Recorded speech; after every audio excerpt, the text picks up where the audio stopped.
கோடை விடுமுறை முடிஞ்சு எல்லா ஸ்கூலும் ரீஓபன் ஆயிருக்கு.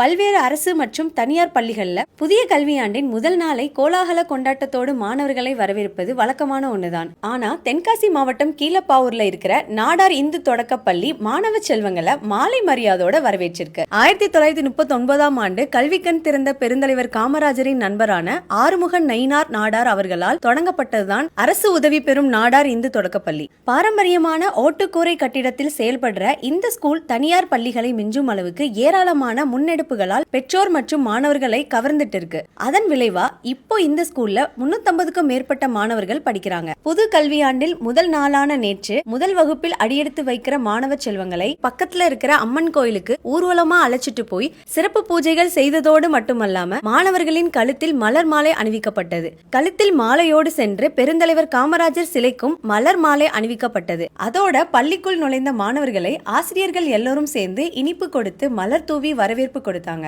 அரசு உதவி பெறும் பள்ளியான இந்த பள்ளியின் இன்னொரு ஹைலைட் என்னன்னா, பக்கத்து ஊர்கள்ல இருக்கிற பிள்ளைகள் பள்ளிக்கு சிரமம் இல்லாம வர்றதுக்கு வசதியா பள்ளி ஆசிரியர்கள் அனைவரும் சேர்ந்து இலவச ஆட்டோ சேவையை ஏற்படுத்தி இருப்பதுதான். கீழப்பாவூர் நாடார் இந்து தொடக்க பள்ளி நிர்வாகம் மற்றும் ஆசிரியர்களின் சேவை மென்மேலும் சிறக்க வாழ்த்துக்களும் பாராட்டுகளும். தென்காசி லைஃப்காக ஜஸ்டின் துரை மற்றும் வாசு.